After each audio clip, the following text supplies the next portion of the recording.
be turned into great warscapes because of this.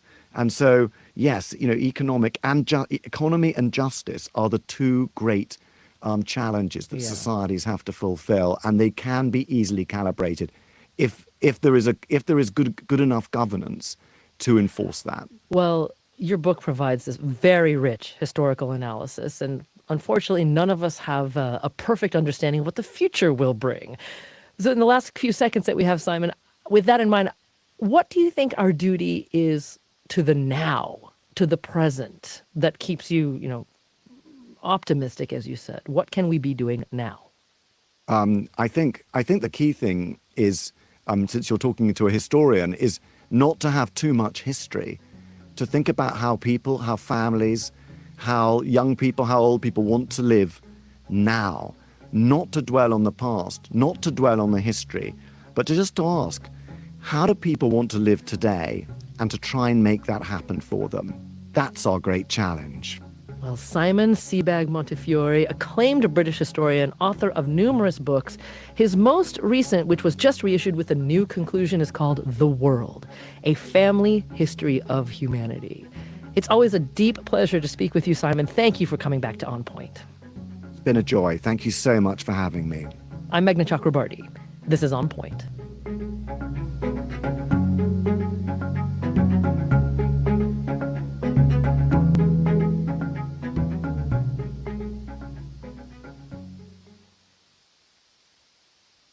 On Point is a production of WBUR Boston and is distributed by APM, American Public Media.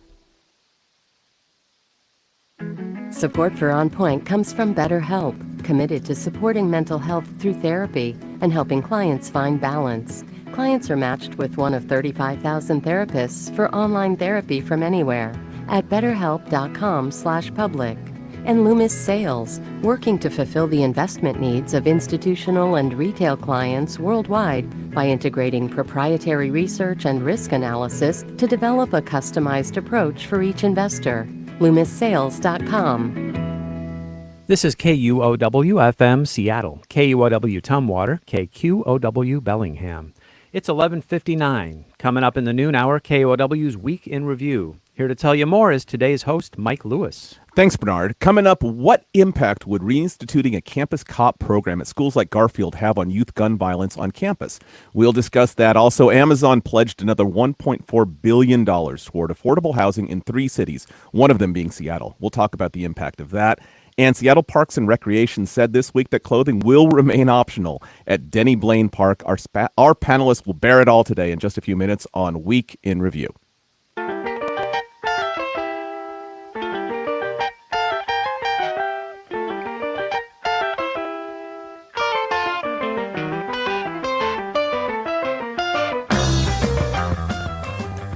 Support for KUOW comes from the Fifth Avenue Theater, announcing their 2024-2025 season exploring musical genres from rock to jazz to classic Broadway. Shows include Mary Poppins, Waitress, Bye Bye Birdie, and more. Subscriptions available now at fifthavenue.org.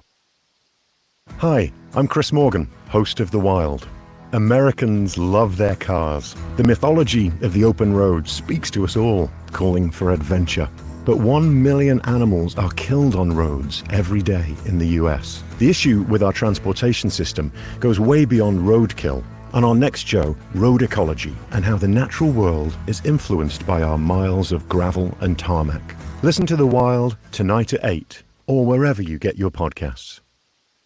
Support for KUOW comes from Washington's Working Foresters, who manage, harvest, and replant Washington's working forests to provide a sustainable supply of carbon-friendly wood products.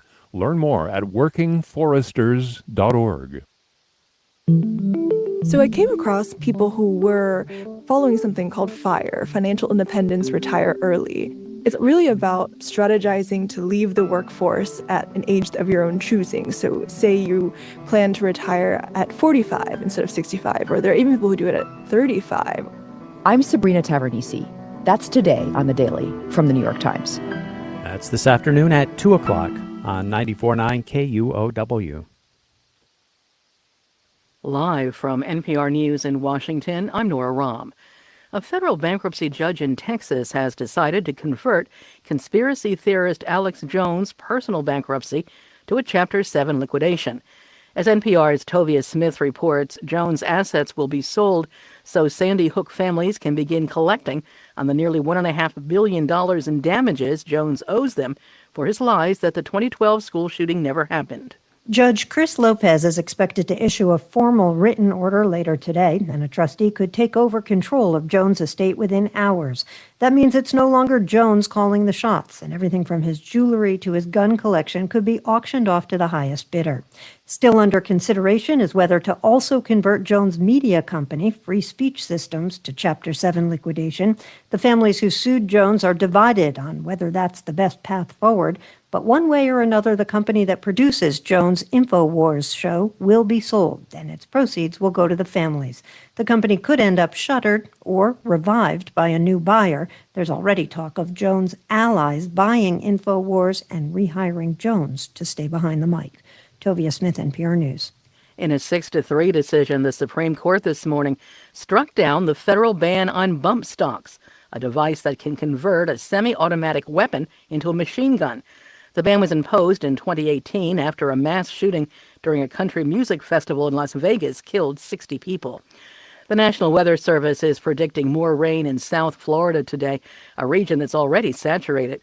William Churchill is a meteorologist with the Weather Prediction Center. He says the downpours this week dropped more than 2 feet of rain in some places. There was, anywhere from half a foot being generally the minimum, all the way up to a foot plus. And if you include like multiple days of rainfall in there, we had some totals that were over 2 feet. The heavy rain comes as the Atlantic hurricane season has just begun. Local officials in southern Lebanon say 2 women have been killed in an Israeli airstrike. NPR's Jana Raff reports. The mayor of Deir Qanun al-Nahar said one of the women killed in an Israeli airstrike near the city of Tyre was a 20-year-old paramedic. The second was a 50-year-old mother of 4. He said at least 20 other people were injured, including children. Israel and Iran-backed Hezbollah have stepped up attacks across the Lebanese-Israeli border since Israel's assassination of a senior Hezbollah commander this week. Hezbollah responded with hundreds of rockets and dozens of drones, targeting what it said were Israeli military bases. Almost 400 Lebanese have been killed in cross-border fighting since the Gaza war began, according to Hezbollah and government officials. Israeli officials say almost 30 Israelis and foreigners have been killed. Jana Raff, NPR News, Amman. This is NPR News. This is KUOW News. I'm Sammy West in Seattle. Bellingham city leaders are speaking out against a possible hate crime against a 6th grader. It happened Wednesday right outside of the Bellingham police station when the child was on a field trip. The Cascadia Daily News reports a man walked up and pushed a student of color. Then he said something to the effect of, "Are you going to talk to a white man like that?" Witnesses say he then punched the child in the face before police arrested him. Here's Bellingham Mayor Kim Lund. Our hearts go out to the child who experienced this terrible assault and the children who witnessed it. We are thankful for the adults who stepped in to protect the children involved. The man was ordered to be held on a $500,000 bond. FAA Chair Michael Whitaker is acknowledging that his agency should have put more scrutiny on Boeing. As Brandon Hollingsworth reports, Whitaker was grilled by Washington Senator Maria Cantwell during a hearing Thursday.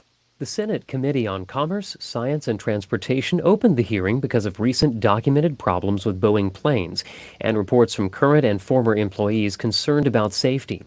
Senator Cantwell said Federal Aviation Administration oversight fell short and noted this isn't the first time questions have been raised about FAA's efficacy in ensuring quality control at Boeing. I am struck by a sense of, is this deja vu? Are we just back here? Or can we really have a new day in creating a safety culture that is so critical for the United States to be the leaders in manufacturing?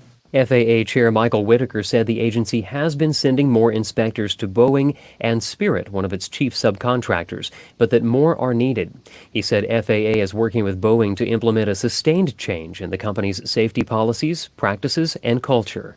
Boeing CEO Dave Calhoun is expected to testify before a different Senate committee next week. I'm Brandon Hollingsworth reporting. And in traffic news this weekend, the State Department of Transportation is shutting down Highway 520 starting at 11 tonight. The closure goes from I-5 in Seattle to 92nd Avenue Northeast near the eastern shore of Lake Washington. It'll reopen at 5 a.m. Monday. This is KUOW News.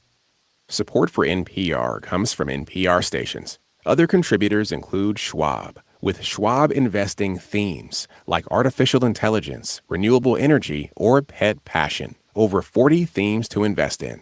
Learn more at schwab.com. And the Doris Duke Foundation.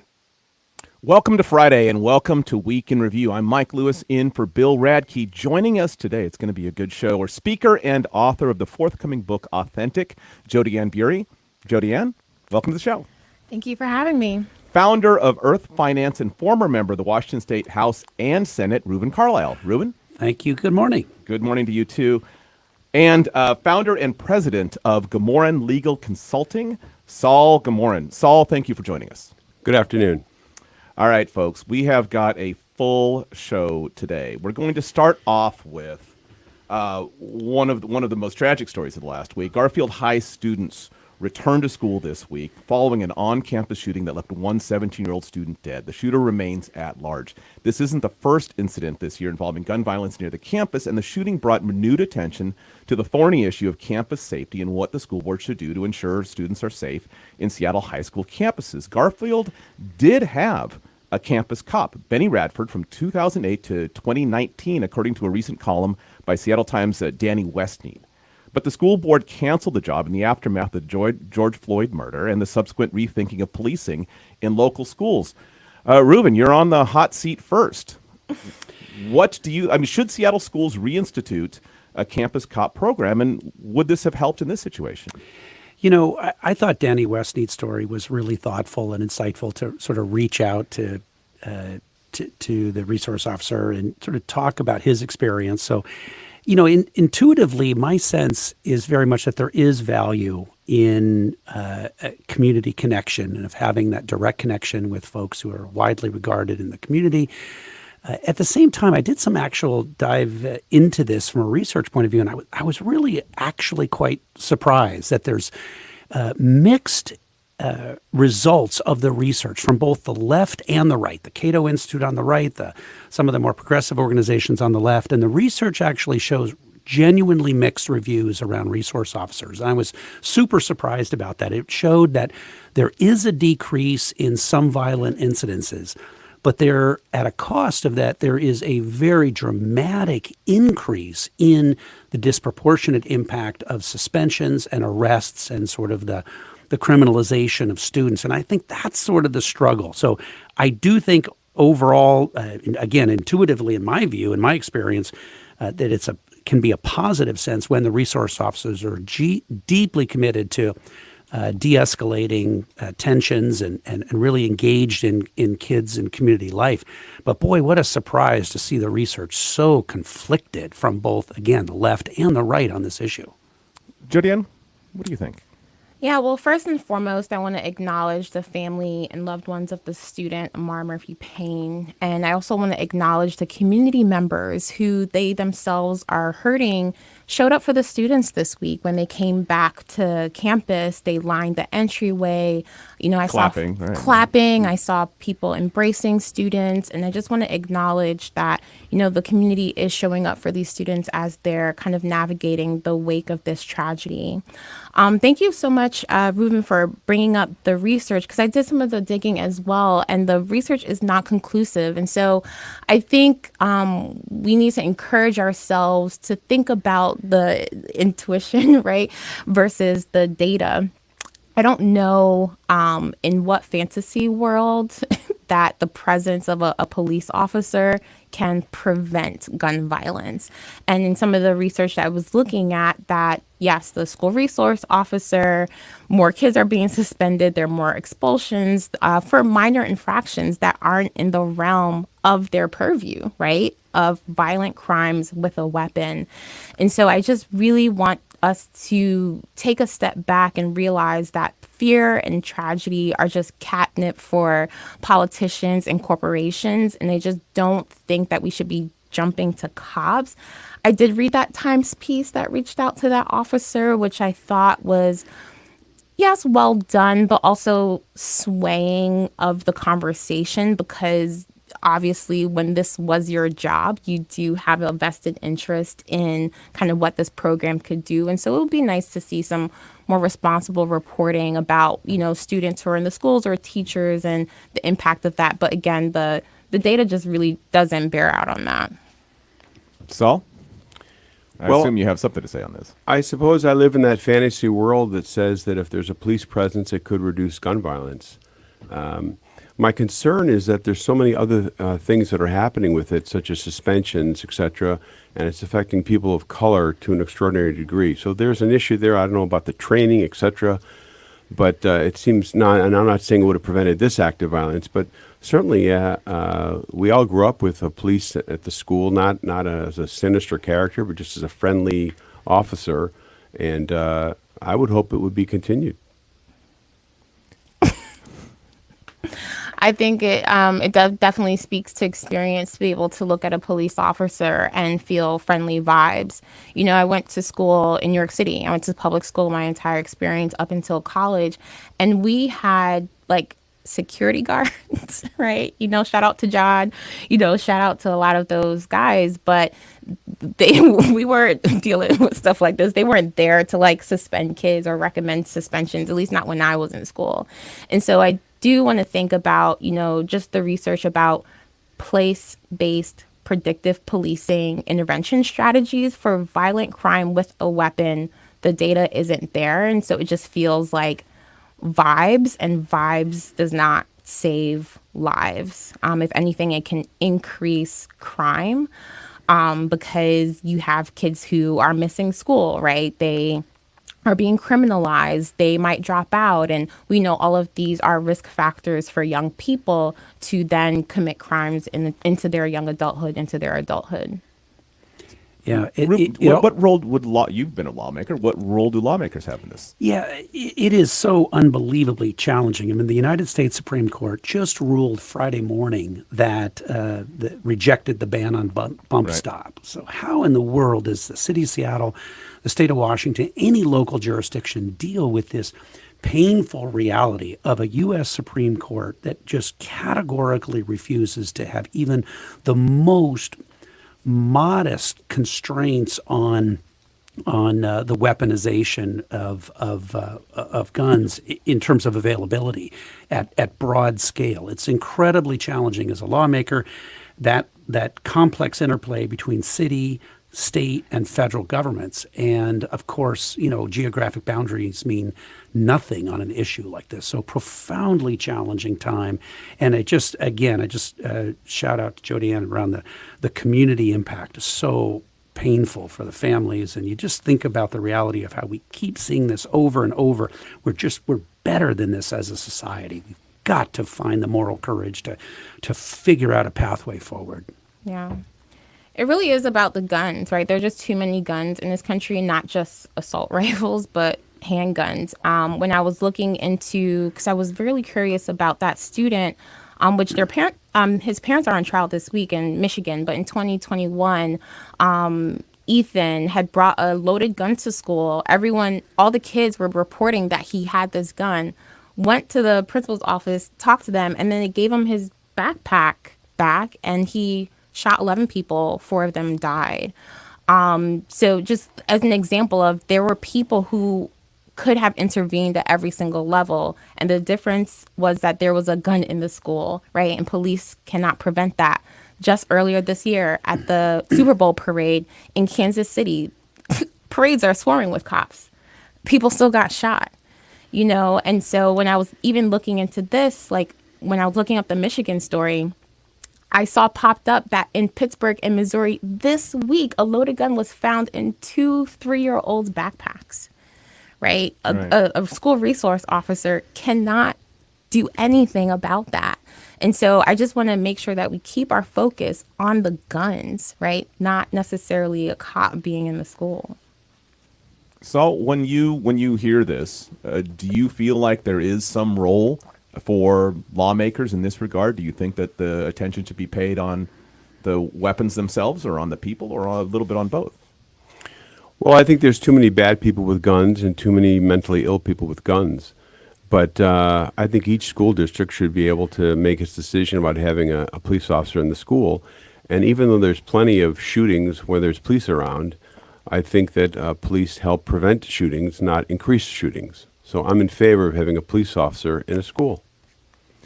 Do you feel like, Reuven, let me go back to you then, about what do you feel like from a lawmaker standpoint? What would be, is there a role at all for the legislature in this regard? Well, I mean, the legislature of Washington, but also the initiatives by the people have been incredibly focused and forceful in this area. We have some of the strongest gun laws in the nation. The challenge, of course, is that geographic boundaries, of course, mean nothing to weapons. And we have, again, a U.S. Supreme Court that I just don't think we should underestimate the profound challenge. I mean, you cannot drive a car down the road without a license, and you have to have training. And there just has to be a recognition, for example, around locks, home locks. A vast majority, or about half of weapons are not locked up, even when there's the presence of children in the home. And unfortunately, there's a 20-year high increase in suicide, death by suicide of young people in homes where there are weapons. So we have an incredible challenge around public education. We need to sort of deal with the reality that no state and no local jurisdiction can solve this problem. It doesn't mean we give up. We're trying to show a pathway as a state. We have a very good model for other states and municipalities around the country to emulate, but there just has to be really meaningful common sense regulations. The Alliance for Gun Responsibility in our state is widely regarded nationwide as a premier thought leader. They bring a lot of moral authority to this work, deep focus on research and data. State of Washington has taken a great step, but it is an incredibly serious challenge given the lack of support from around the country. Jodi-Ann, let me ask you something. Do you feel like there is a subset of something that lawmakers or government can react to, and that would be people under 18? You have a little bit more leeway in the law on restrictions there. Do you feel like that this is not an issue that can be solved by identifying groups of people, or do you think this is an issue that has to be start and end with the gun itself? It starts and ends with the gun. It's the gun, right? So this division of younger, older, the gun is the problem. Again, what will we do with those 3-year-olds that have loaded guns in their backpacks at school this week? Right. What are you going to do with a 3-year-old with a gun? Right? There are parents on trial right now in Michigan because their child had a gun. It's not about the individual. It is about the gun. And I just want to elevate a story this week about Hazrat Ali Rouhani's murder in Renton. Yeah, exactly. Who was returning a sporting good item to a sporting goods store. A BB air pistol, a right? BB air pistol. And some wannabe murderous vigilante shot a child, killed a child outside of a store. Was this individual mentally ill? Was this individual a bad person? There was an individual who had a gun in a country that glorifies gun violence, who shot a child because you can do that, apparently, to young Black and brown kids. Just shoot them if they have a toy. Right.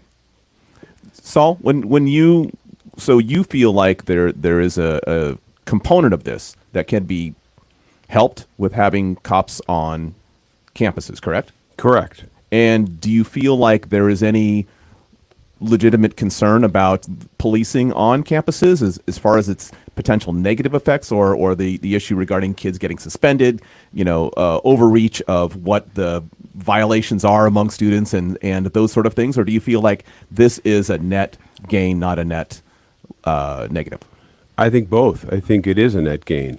But I also think that it's a problem that there are increased suspensions and other things that are happening so much with this that we need to explore that. Do we need to have more training? What's going on? And I think people that want gun reduction should stop talking about things like gun control and start using terms like gun safety, because gun safety resonates with gun owners. And, Reuven's point about gun locks at homes, of course we should have requirements that people should lock their guns at homes. And if we frame the discussion in terms of gun safety, we'll be a lot more successful. It just obscures the whole notion of it. Like, safety sounds cute, but it's not what we're talking about. There are too many guns in this country, period, point blank. And the more guns that we have, and the more people get shot, and the more that I feel at risk of just driving down the street, getting shot if someone cuts me off and I have a problem with it, or I'm returning something to the store, if I think that someone's going to try to shoot me, maybe I'll get a gun. Right. And guess what? Me having a gun and you having a gun creates different risk levels, in our survival, in our ability to protect ourselves. And so if I, as a single Black woman in Seattle, do not have a gun, why do y'all need guns when I'm the one who's going to be targeted? So these feelings about gun safety is different than the facts of the fact that having a police officer in your school or having police present does not reduce violent crimes with a weapon to the effect that your feelings might assume. All right, we're going to move on to the next quick subject. We got a little bit more time in this segment. Amazon is adding $1.4 billion to a fund it established 3 years ago for preserving and building more affordable housing in regions all over the country, including Seattle.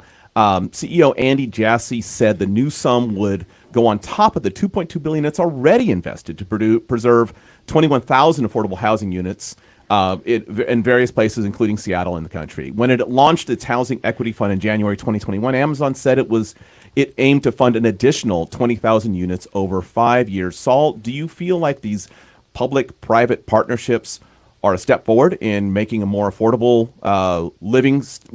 more affordable apartments and potential housing purchases in the Seattle area? I do.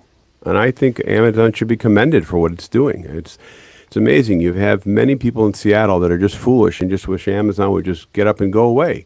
And here they and other big companies are spending billions of dollars to help us. And I think this is the kind of partnership that should be a model for other partnerships. Reuven, do you feel like other sectors of business should be getting more involved? It seems like Microsoft has also spent hundreds of millions of dollars in the same area, along with Amazon. Other companies have spent as well. Usually that comes with some sort of matching funds from some level of government. Do you feel like this is actually the solution for housing affordability in this area?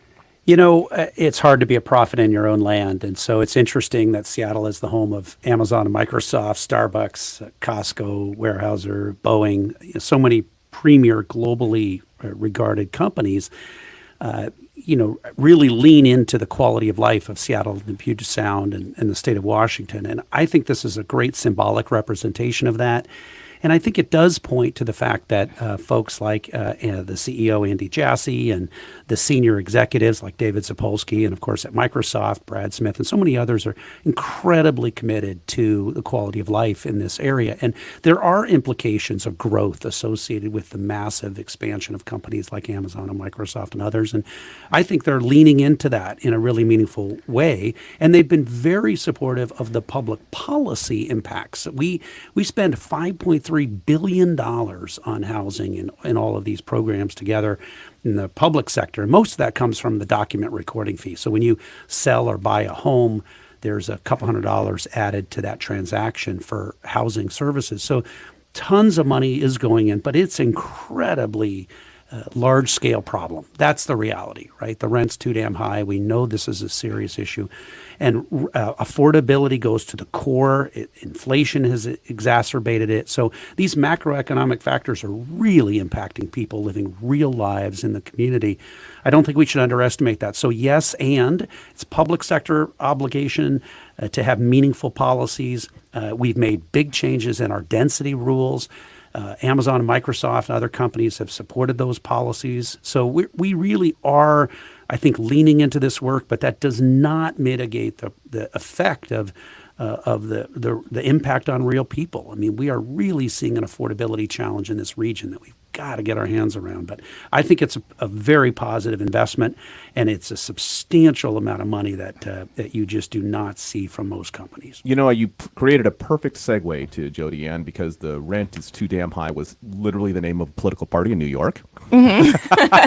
Yes, it was a good time. so what do you think when you see this? When you see how you're dealing with high cost of housing. Anyone young in this town is dealing with a high cost of housing. Do you think that government should take a more active role, less active role? Do you think businesses, which are sort of on both ends of the equation, higher salaries are increasing the cost of housing, and also they're trying to help solve it as well? What do you think? Yeah, I think that's a really interesting dynamic because when I read this story, first of all, I'm a very regular person. So I read 1.4 billion. I'm like, oof, we're flushed, right? And then I'm like, it's Amazon. $1.4 billion is a accounting error. Like, it's not a significant amount of money. The company made $30 billion in profits last year alone, right? Amazon is valued at over $2 trillion. This is an astronomical amount of money, right? And so $1.4 billion is not a lot of money. But the whole dynamic of it, to me, is kind of like bailing water out of a boat that you are actively putting holes in. And so what I found was really interesting about Jossie's comment. He says, rents have outpaced salaries and have made it harder for people like teachers and nurses and first responders to live close to their jobs and remain part of the communities that they support. Okay, cool. So is rent magically going up? No, it's not. They literally call it the Amazon effect, right? Which is well known to Seattle's. And that happens when you have this influx of high wage employees, highly concentrated in Seattle. Seattle has a disproportionate number of billionaires and millionaires and people who make a lot of money in the tech sector. That dynamic reduces housing supply. It increases housing prices, right? And so it's kind of laughable to me that the same company that was actively fighting the head tax, right, is now saying, okay, we actually want to be the ones who will control what housing looks like. So you decimate the housing situation in Seattle, and then you can come in on your, chariot saying that we're going to save you with effectively pennies. It's honestly a bit maddening for me. Well, I can appreciate that. At the same time, a couple of years ago, we had city council members outside Amazon picketing. And, the fact that they've maintained a commitment to the Puget Sound region, I think, is incredibly important in terms of a multiplier of value. They're the largest taxpayer in Seattle, they're one of the largest taxpayers in the state.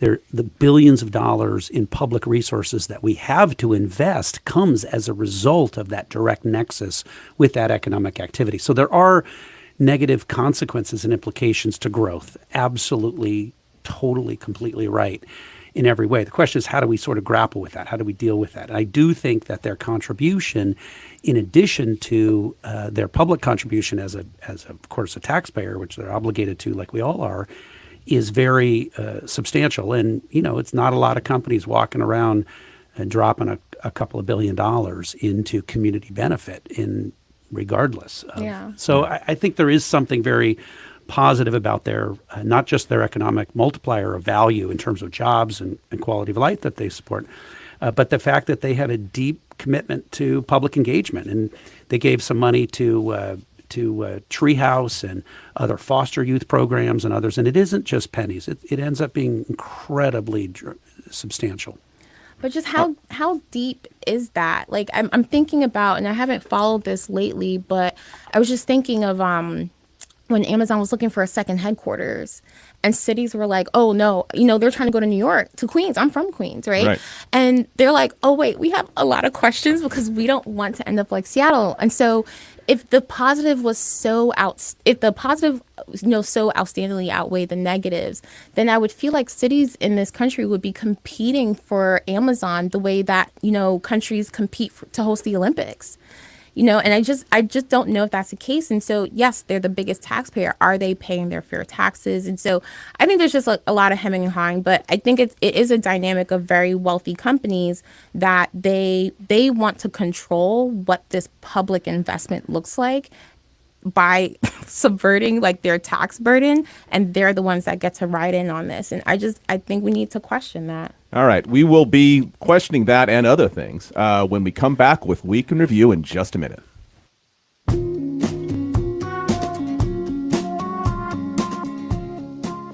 94.9 KUOW Seattle. It's 12:31, 64 degrees in Seattle. Clouds this afternoon with a chance of showers.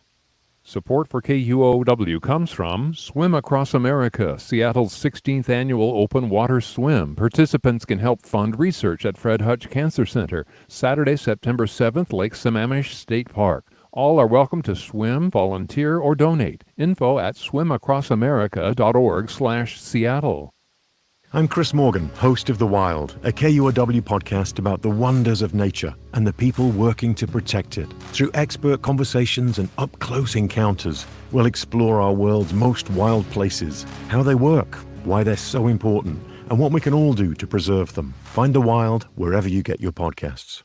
Support for KUOW comes from Third Place Books. Sci-fi duo James S.A. Corey launched the first book in a new series, The Mercy of the Gods, Saturday, August 10th at 7 p.m. Tickets available now at thirdplacebooks.com. Welcome back to Week in Review. Joining us today are founder and president of Gamoran Legal Consulting, Saul Gamoran. Saul. Author and speaker, Jodi-Ann Burey. Founder of Earth Finance and former member of the Washington State House and Senate, Reuven Carlyle. Thank you all for joining us. According to the Seattle Times, biggest story of the week, I say, the Denny Blaine Park, which has been used as an unofficial nude beach for decades, as for swimmers, sunbathers, it will remain clothing optional unofficially. Seattle Parks and Recreation announced Monday it will not update the use guidelines for the park. The Parks Department had proposed to split the park into two zones, nude and clothing recommended in May, and after a plan to build a playground at the park was vetoed last year amid pushback. Let's start with you, Jodi-Ann. Seattle Parks decided to stand down, essentially. Was the no decision the right decision? Well, this was good news to me. I think, again, it's like just fantastic example of community coming together on what matters to them. You know, I saw some of those images of folks, like hundreds of folks showed up, physically left their houses to advocate for Denny Blaine Beach, affectionately known as Daikiki Beach, you know, to remain a sanctuary for queer, trans, Black and brown folks. You know, it's been a longstanding tradition to have that safe space. And so I am happy that no decision happened. It'll be nice to see it, you know, made more official to maybe give people some protection of that being a safe space for them. What did you think when you saw this? You know, I think there is a real institutional history, and there's a long history of it being an important part of the community. You know, on some level, my first reaction, I was sort of easy to assume that it was about sort of immediate wealthy neighbors having a backlash against active use of the park by the gay and lesbian community and others. I really think that it was, candidly, as I look deeper on it, it was really about the reality about noise and parking and behavior, private behavior that is more appropriate private than in public settings, and really about the fact that folks can't get in their driveway. And it just seemed like it was really about actual real people living real lives trying to just coexist in a super busy, very popular park. And so it sounds like they've come to some degree of appreciation and respect and acknowledgement for both sides that it's an important public facility. It has an important history in our community, and diversity is sort of the soul of our community. At the same time, you know, boy, the people who live nearby, you know, have a right to be able to get into their driveway and a right to behavior being appropriate in a more private setting. It's a public park, and so just having that appropriate community societal boundaries in a public setting, I think, is not an unreasonable ask. So it sounds like they came to a negotiated conversation that really surfaced the real issues. So hopefully the oversight will be a little bit stronger, but the community still gets to benefit in a way that has been historical. Saul, let me ask you, should the city go ahead and make the Denny Blaine Parks as at least a component of it as a nude beach? Should that status become official? Is there anything harmful in that? I don't see a problem in that. The problem is it's no longer a nude beach. It's a sex and bathroom beach. People are having sex by themselves, sex with others. They're defecating, leaving garbage, and the neighbors are having a tough time. And my hope is that the attention that was brought to it will cause people to not just look at this as their own personal space, but it's a community space, and they need to be respectful of their neighbors as well. But in terms of designating something as a nude beach, why not? Jodi-Ann, you feel the same way? You like? Yeah, I mean, does it somehow make it less acceptable to make it more official, or does it make it more official? Does that actually provide some actual standards for this? Yeah, you know what? I think it would be interesting to see it. I would support it being officially a nude beach because, what I find about the culture here in Seattle is that, Seattleites don't do too well with the rules versus norms dynamic, right? And so you could look at, I have a dog, so look at the dog park dynamics, right? You're not supposed to have your dog off leash in most of the parks, and everyone has their dogs off leash in most of the parks. And so then it becomes who belongs in this park, right? Because I've been in parks and people say, you're not supposed to have your dog here. I'm like, I live in this neighborhood, right? Everyone has their dog off leash. I know the norms of this park. I know the rules, but I know the norms here. And so I think making something official gives a level of protection for folks, and it will be nice to see what we do with that.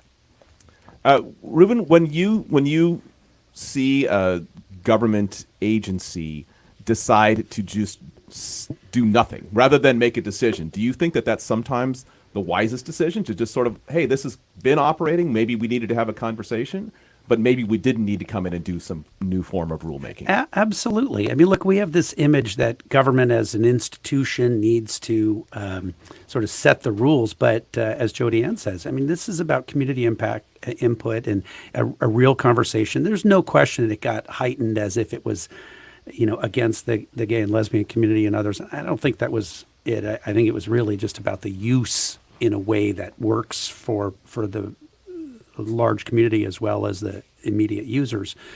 So I don't think they did anything wrong. I don't think they, in terms of the Parks Department, I think they listened, and you want government, especially at the local level, to be deeply responsive. So I think the status quo is okay. I don't think designating it officially necessarily is the issue as much as really just trying to have some degree of oversight and acknowledgement that it just needs to be used as a public space in ways that are appropriate to societal public benefit. I love the euphemisms. I'm just filling in so many blanks with these private things in public. It's tickling me right now. Well, when I say societal boundaries, I mean things that should be done in private shouldn't be done in public, in my view. That's my personal opinion. I hear what you're saying. I'm picking up what you're putting down, and it is giving me some delight.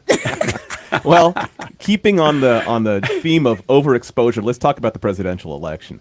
The New York Times columnist Brent Stevens wrote that Joe Biden should consider stepping aside and this is a columnist who has supported Biden in the past, step aside for another candidate in the upcoming election. Specifically, he wrote this: "It won't be his executive order all but banning asylum for migrants. That only confirmed that he had failed to use every option at his disposal to tackle the crisis. It won't be low unemployment. No magic wand will erase 2022's inflation or today's high interest rates. And it won't be Trump's legal travails, which seem to have galvanized his supporters at least as much as has delighted his opponents.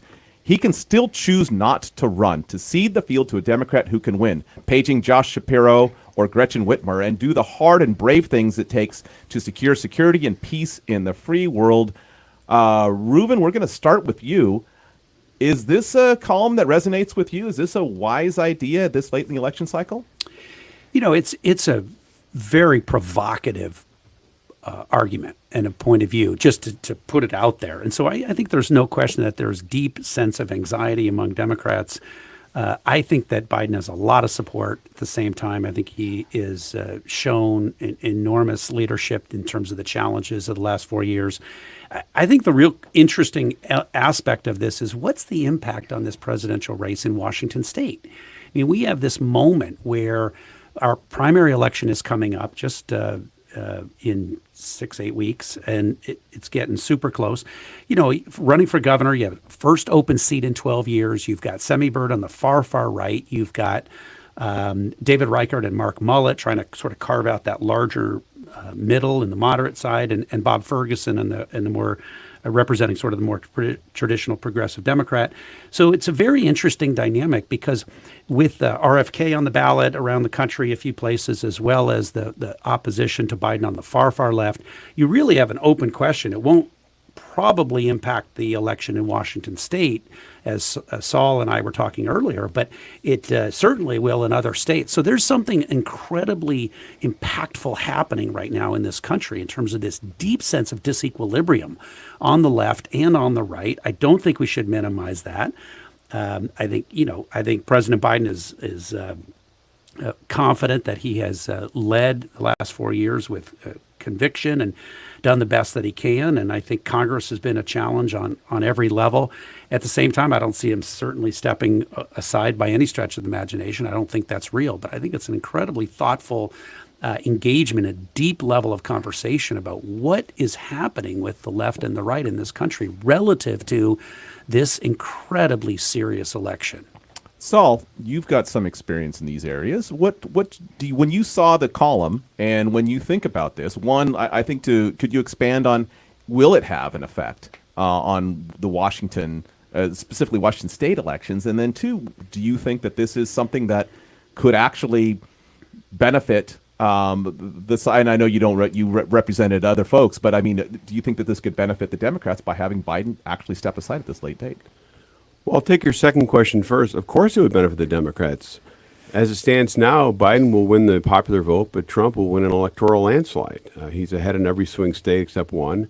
And Biden's got a real problem with the far left. They're going to stay home in places like Michigan. And he's in big trouble. And no one thinks that Kamala Harris is the solution.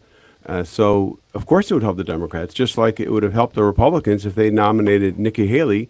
She would have won a landslide over Biden or any other Democrat. And you worked on that campaign. I did. Yeah. But as it stands now, I think Reuven's point on Washington State is worth repeating. It is going to have an impact. I think Trump on the front of the ticket really will drive Democrats to the polls and really make it very difficult for Dave Reichert against Bob Ferguson. I think nationally, I think it's more complicated, as Reuven said, because I think there'll be a lot of left-wing Democrats that will stay home because they're anti-Biden, and there'll be that'll affect it as well. And then there'll be states that Trumping in the front of the ticket will drive Democrats to the polls. But I think in Washington State, I think it's more of a negative to Republicans that Trump is on the ticket than any resentment toward Biden from the far left in our state. So to lift the veil a little bit on show prep, we do a little bit of discussion before the show about what people are going to see. And every now and then someone says something that I think is so funny that I have to bring it up in the show. This is to you, Jodi-Ann. When we were in the show prep, she said, and I'm quoting what she wrote, "There are many conflicted voters, at least on my side of the aisle, but an undecided voter is unserious." My question for you then, are we more likely to see Bigfoot than an undecided voter come October in Washington State? I had no idea what you're gonna say. I stand by my private email to you, okay? Where I just, I think an undecided voter is so unserious. I am deeply, deeply conflicted about voting for Biden. Deeply conflicted about it. So you're an undecided voter? I'm not undecided. I'm conflicted. Why do you think an undecided voter is unserious? I'm trying to figure out in what reality someone who would vote for Trump would consider Biden or vice versa. I think if you are undecided, you're literally just not paying attention, right? I don't think undecided is there. I do think there are conflicts. And so for me, I am not saying, oh, should I vote for Biden or Trump? That's never a question. The question is, am I going to vote at all? Which is hurtful to me as an idea. And I know not voting for Biden is essentially a vote for Trump. And so I you know what? I believe in indigenous traditions, and if Sasquatch is out there, we'll probably see that way before we see an undecided voter. I look at it differently. I have a different perspective. I know a lot of Republicans that are undecided. They don't want to support Trump because they think he's undemocratic. They don't want to support Biden because they don't agree with his policies.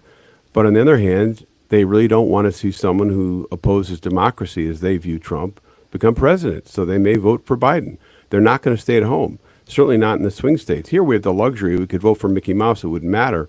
But I know plenty of serious people that just haven't made up their mind. I think it sounds nice to be unsure. But when people get into the booth, they know what they're doing. There are people who say, Trump is all the things he said, undemocratic. He wants to be a dictator, this, that, and the third.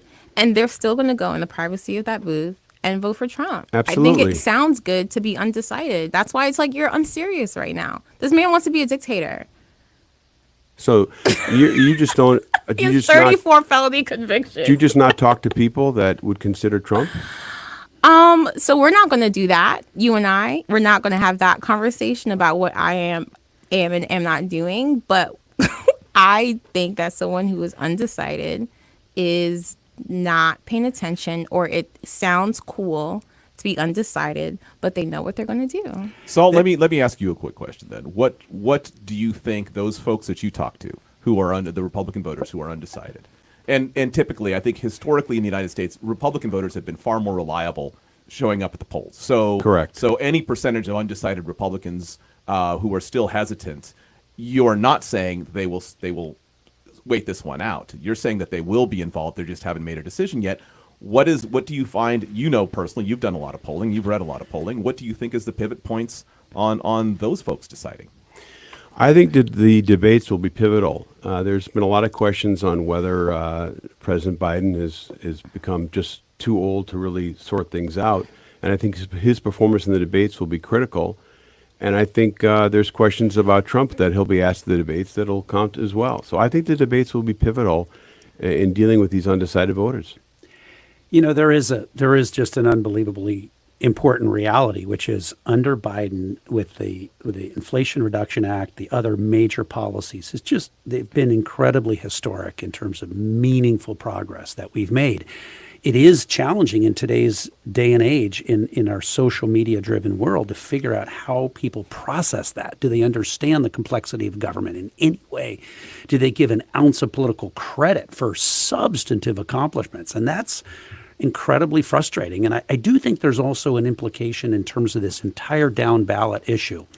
What happens with this disequilibrium at the ballot box when people are struggling with this issue on the presidential level? Are we in a time where people are able to vote for any one of the other opposite party, or is there just this rigid grip of our sense of sort of tribal connection to our party establishment? And I just wonder, in our state, we do have a history of relatively interesting flipping between ballot mixing between Democrats and Republicans. Right. And I feel like that's one of the victims of the anti-democratic approach that Trump represents. And he's just done so much institutional damage to our democracy and just eviscerating the respect for the institutional credibility of elections. And I wonder how that affects us down ballot. We've got a state legislature. We've got every statewide office up for re-election, not just the governor. And I worry about the implications a lot, especially if you look at, the Republican side. I think it's possible there's potential that Semi Bird on the far right makes it through, just like we saw Lauren Culp last time.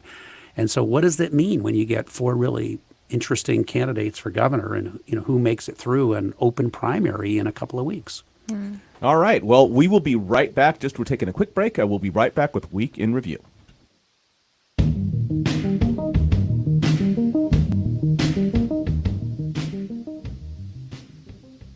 I'm Julian Marshall, host of BBC News. On today's programme, we speak to major players in South Africa's new government of national unity. Can they find common ground? And did you hear that one about the Pope? Well, he tells comedians it's okay to laugh at God. BBC NewsHour this afternoon at 1, right after Week in Review on 94.9 KUOW, Seattle's NPR news station. Support for KUOW comes from Archbright, offering virtual and in-person training on supervision, management, communication, and collaboration. Available for individual enrollment or as private team trainings. Details at archbright.com. And from Legacy Forest Defense Coalition, with a mission to protect Western Washington's oldest remaining lowland forests. Learn how the coalition's legal efforts are helping to protect and conserve natural heritage at WLFDC.org. Welcome back to Week in Review. I'm Mike Lewis, filling in for Bill Radke. Joining us today, our founder of Earth Finance and former member of the Washington State House and Senate, Reuven Carlyle, founder and president of Gamoran Legal Consulting, Saul Gamoran, author, speaker, Jodi-Ann Burey. UW president Anna Marie Casse has guided the University of Washington through the unraveling of the Pac-12 conference, COVID, campus protests over the Israeli-Gaza war, among many events, and will step down as president next year. After a decade as president of the school, Casse made the announcement last Wednesday. She said she's planning to leave the presidency after her second 5-year contract has ended. When she officiates over graduation ceremony in spring 2025, puts her among the longest-serving presidents in University of Washington history. Saul, let me ask you first. When you look at her 10 years, well, what will be 10 years by the time she retires, would you call it a success? I would give her a B-. I think she's a very nice person by all accounts. I think her handling of the protests regarding the Israel-Hamas war was pathetic.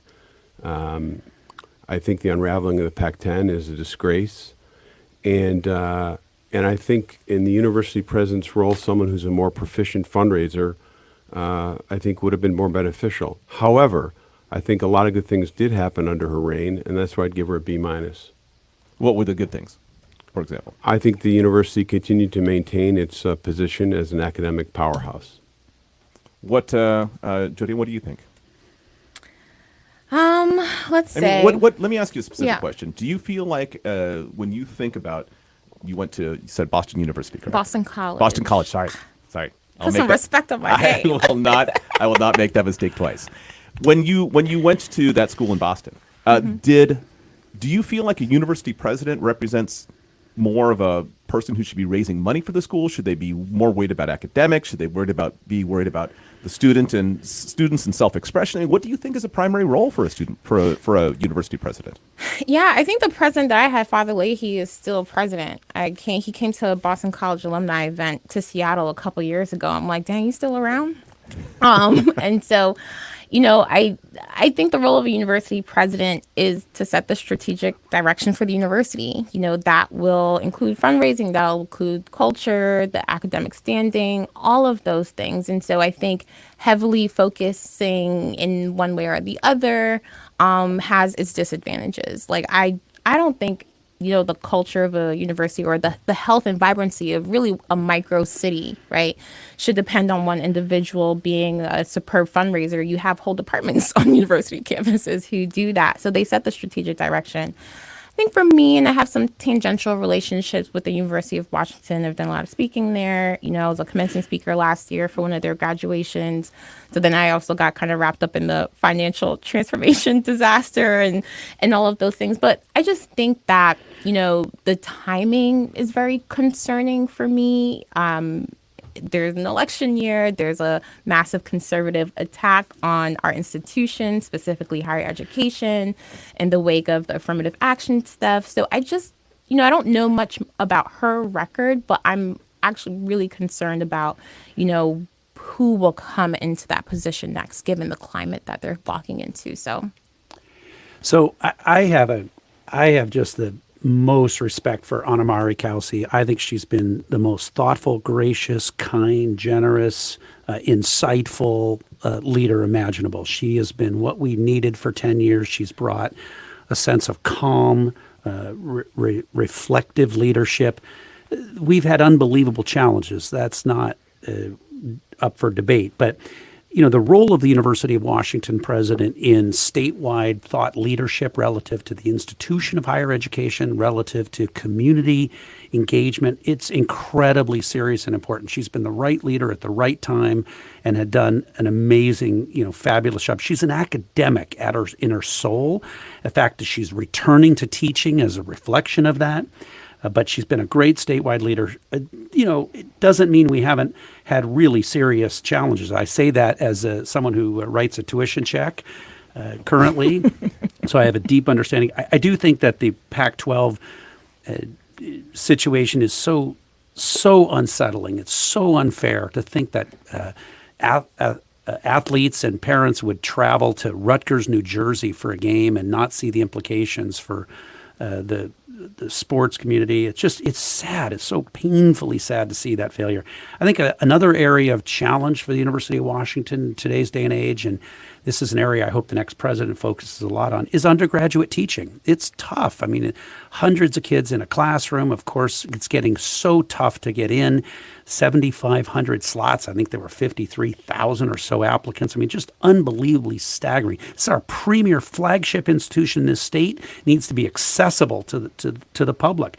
But Anna Marikowski just could not be a more gracious, thoughtful, kind, and generous soul on every level. And I just have so much appreciation. I hope the Board of Regents leans into this work with deep sense of intentionality and thinking about her replacement. She is around until a whole nother year plus, and I think that speaks to her love of the institution to make sure there's time to do a transition with real thought. So I think we're so blessed. And again, in some ways, I don't think we should underestimate the role, the multiplier value that the University of Washington plays as an institution in our state's quality of life. And from a fundraising point of view, the state legislature plays a lot of role. Tuition plays a lot of the role. It's one of the best deals in the entire country.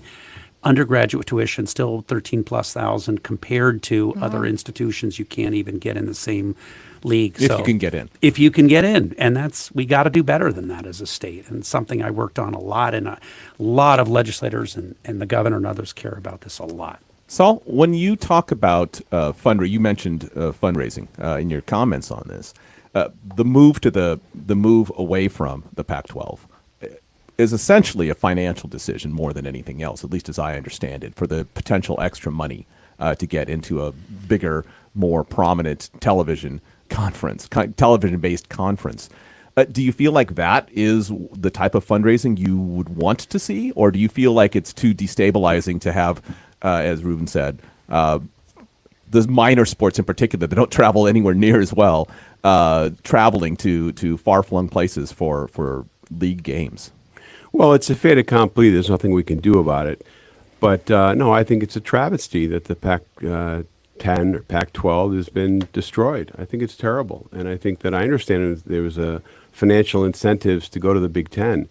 But I'm really talking about raising money from large donors, large institutions, because we can't just depend on the state legislature to continually fund the university to the levels it needs.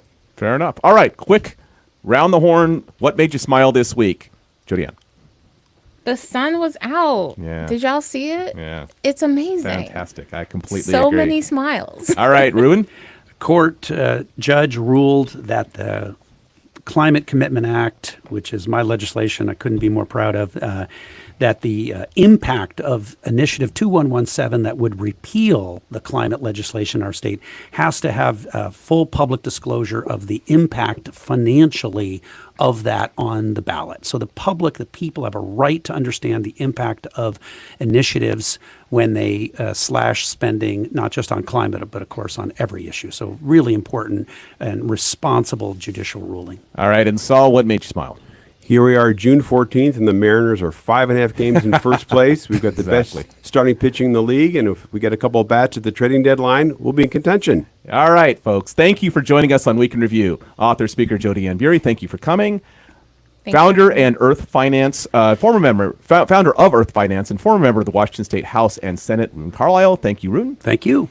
Founder and president of Gamoran Legal Consulting, Saul Gamoran. Saul, thank you. My pleasure. Week in Review is produced by Kevin Kniestat. Bernard Wallet is running the board. Social media and live streaming by Juan Pablo Chiquiza.